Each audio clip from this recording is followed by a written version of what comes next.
I'm not showing all the rainbows and butterflies and foo-foo farts on the channel.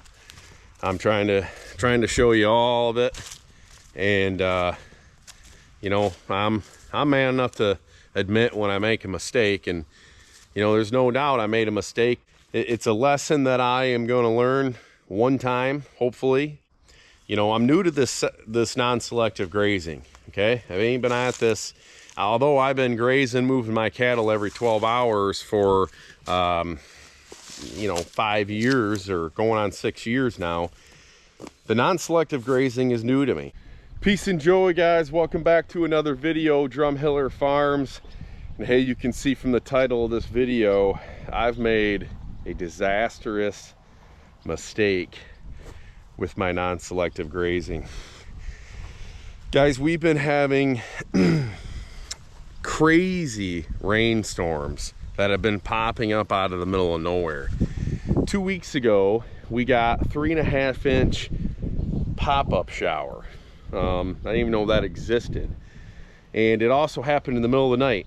A lot of guys I know in the area that had hay down, that was in Father's Day, their hay got wet because we got 3.5 inches unexpectedly. Well, 2 nights ago, something similar happened. There was some possible rain showers coming our way, and we got close to 4 inches.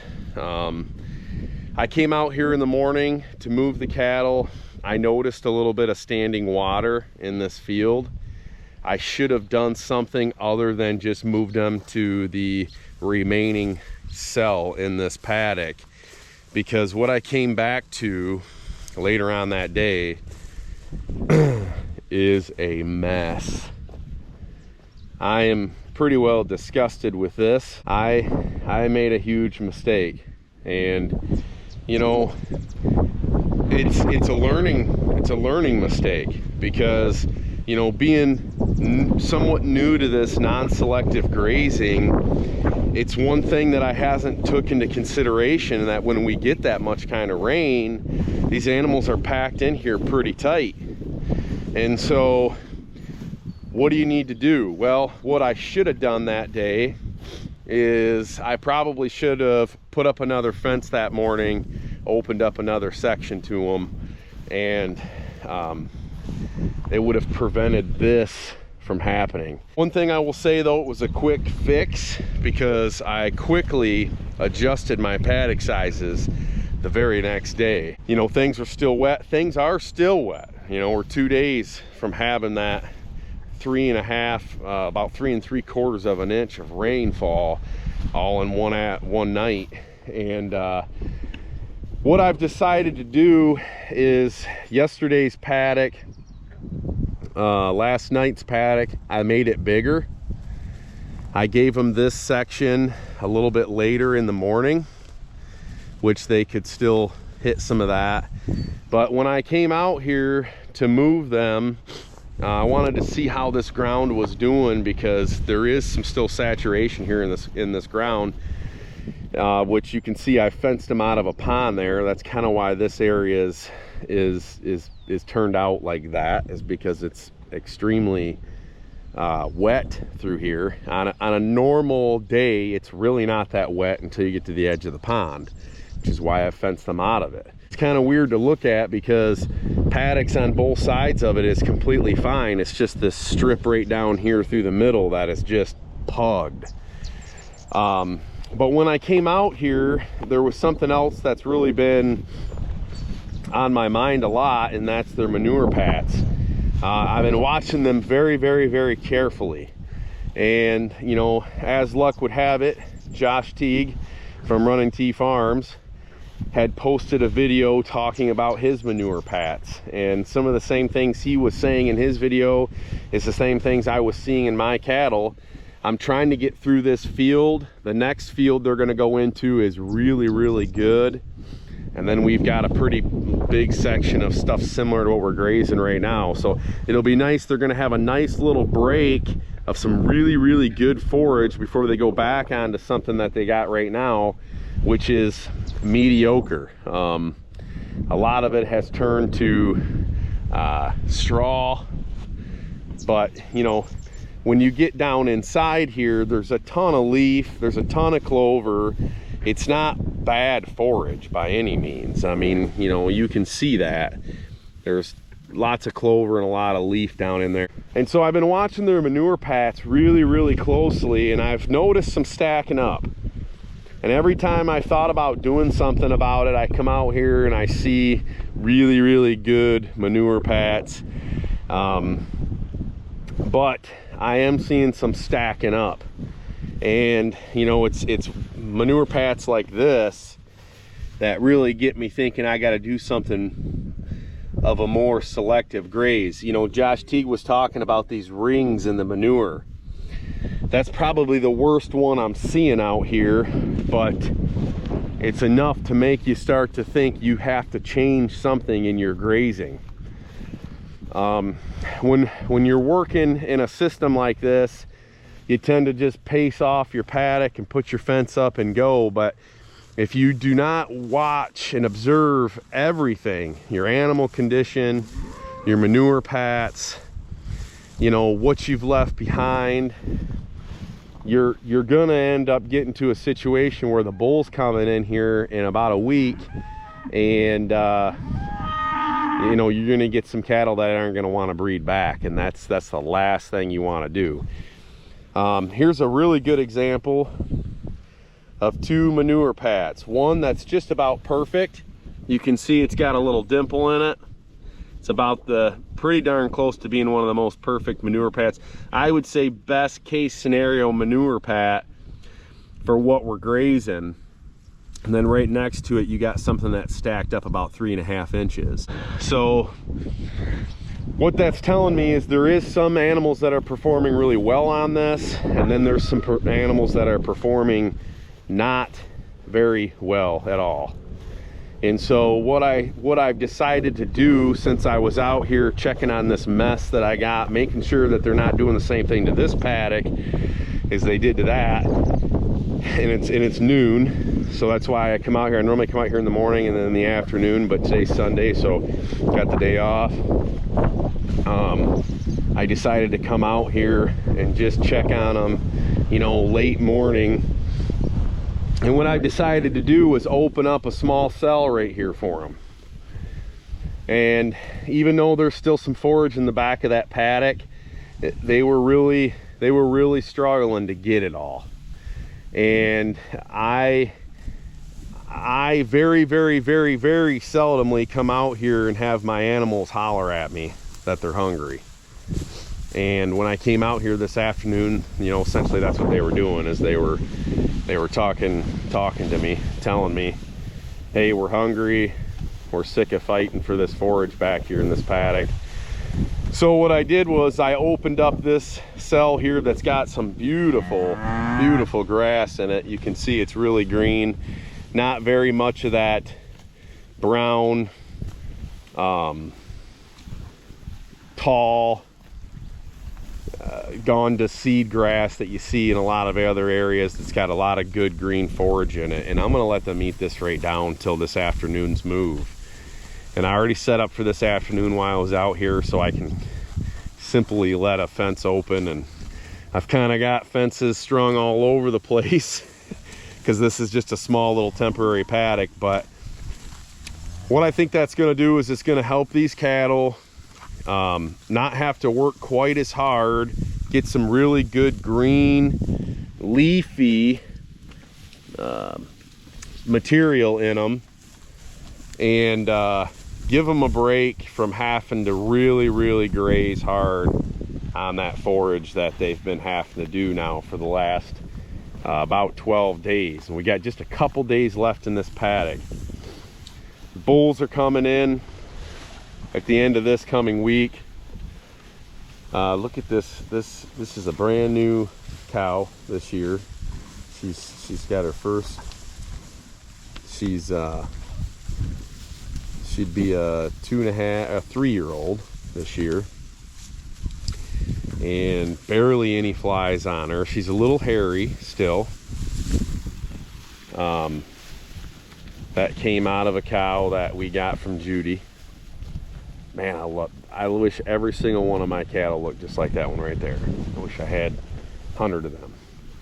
Not that this steer ain't good and that cow there, that Murray isn't good, but I just love that heifer right there. So, you know, you can see they're not working very hard to get good grass in this small little paddock here. So I think it was a good decision. This guy's just chilling. I think it was a really good decision to, you know, give them a third move today and give them a nice little break from having to work really, really hard to get their forage. So I just wanted to hop on, guys. I wanted to show you the mistake I made. And, you know, I'm not perfect 100% of the time. Probably not any percent of the time, to be completely honest with you, especially if you ask my wife. But this is going to be a new heifer here that we're going to be breeding this year. She's a dandy as well. Murray Gray. Big old gut on her. Small little tiny skinny little legs. And this is be the other one. Those are the two heifers right there that we're going to be coming out of our herd that we're going to be breeding this year. Same way, small little legs, big old gut. I mean, look at the gut on her. Really like those two cattle. So, you know, I just wanted to hop on. I wanted to say, hey, I'm not batting 1,000, but I'm learning how to non-selectively graze. This is my first full year of doing it, and I can best believe me something, I am never going to make this mistake again. This was a hard lesson to learn, and you know, it's hard to share it with you guys because it makes me feel kind of silly, but here we are. All right, guys, well, while I'm here showing my mistakes, I thought that I would go ahead and show you. A couple videos ago I talked about overgrazing a spot, and I was pretty upset about it, and you viewers were, you know, pretty easy on me, saying, ah, don't worry about it, it's going to grow back, you might find it grows back even better. And lately there's been a few people that have commented on other videos and said, hey, what's that spot look like that you overgrazed real bad a few weeks ago? It's actually been about 35 days ago at this point, and here it is. I'm gonna try to get the same angle and throw a shot in there right now of what it looked like back when I overgrazed it.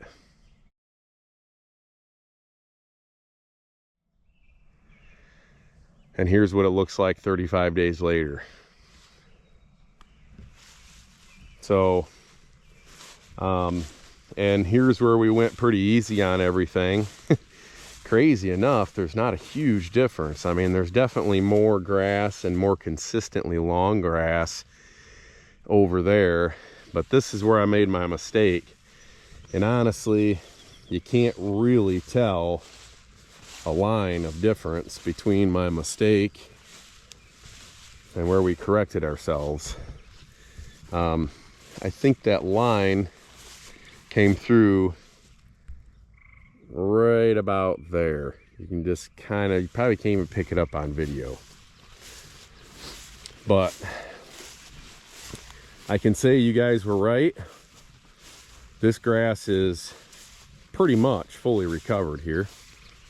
I'm walking through here and I'm seeing a couple little flat tips here and there, and that's probably from deer or something, would be my guess. But for the most part, it's fully recovered, and you can see my boot.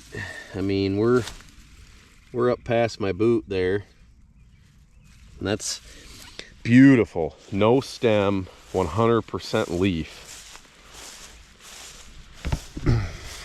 So I think I said it when I was in this paddock 35 days ago and was down on myself, that's the beautiful thing about moving these cattle every 12 hours is the fact that when you make a mistake, it's a 12-hour slice of the pie.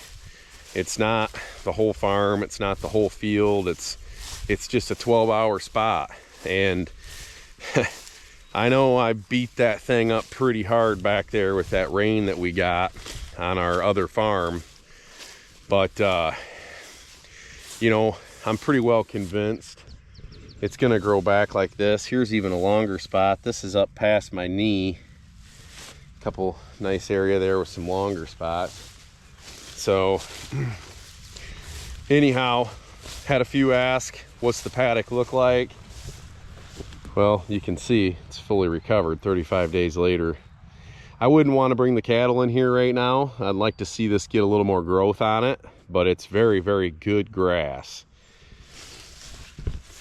It just needs a little more time to get some length on it, I think, even though it is fully recovered. But well, guys, there you have it.